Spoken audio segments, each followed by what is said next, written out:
Welcome to Now Go Lead, the podcast where we help you level up your leadership in just 5 minutes. Each episode, we provide inspiring stories and actionable insights to help you lead with confidence and clarity. Whether you're a seasoned leader or just starting out, our goal is to give you the tools and motivation to level up your leadership game.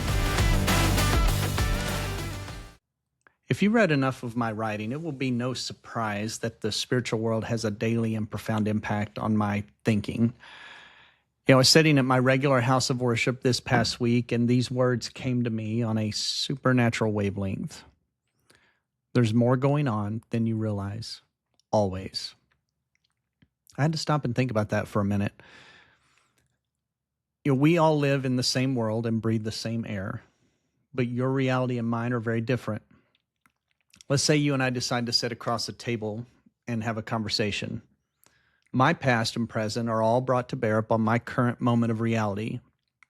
If you are having a rough time with your marriage or a difficult situation at work, it may be full and present in your brain, but I don't know anything about it.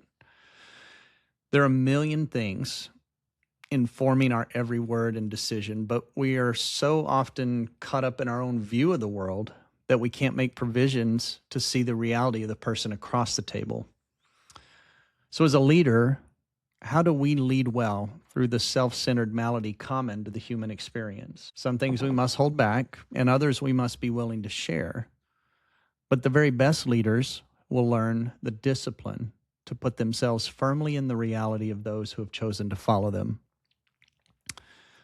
Now, this is not to say you shouldn't deal with your own issues, but when it comes to growing your people, the leader must set aside their own corporeal experience and embrace the unseen reality of the ones following them along the path. Back in 2004, the CEO of Home Depot, Ted Decker, implemented a new policy aimed at bridging the gap between corporate leadership and the thousands of daily workers in their retail locations.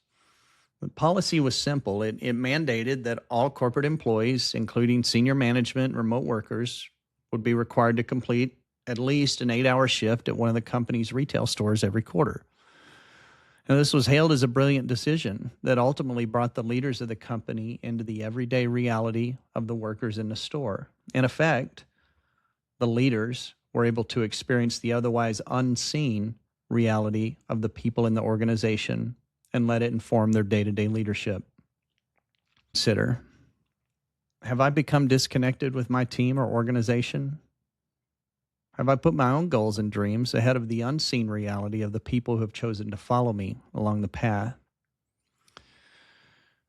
Well, today I hope you can find an intentional way to deepen your connection and understanding of those in your sphere of influence. The true leader will fight to understand the unseen world and learn to meet their people where they are and shepherd them to true growth along the journey. It's time to now go lead. Thank you for tuning in to this episode of Now Go Lead. Join us next week as we cover a brand new leadership topic and help you level up your leadership in just 5 minutes. For more resources, tips, and inspiration, visit our website at nowgolead.com. You can also connect with us on Instagram at NowGoLead and on LinkedIn. We would love to hear from you. If you enjoyed this episode, please subscribe, rate, and leave a review. Your feedback helps us grow and reach more leaders like you. Also, don't forget to share this podcast with your colleagues and friends who are on their own leadership journey. Now Go Lead is produced by HP Engineering Studios in beautiful Northwest Arkansas. Now go lead.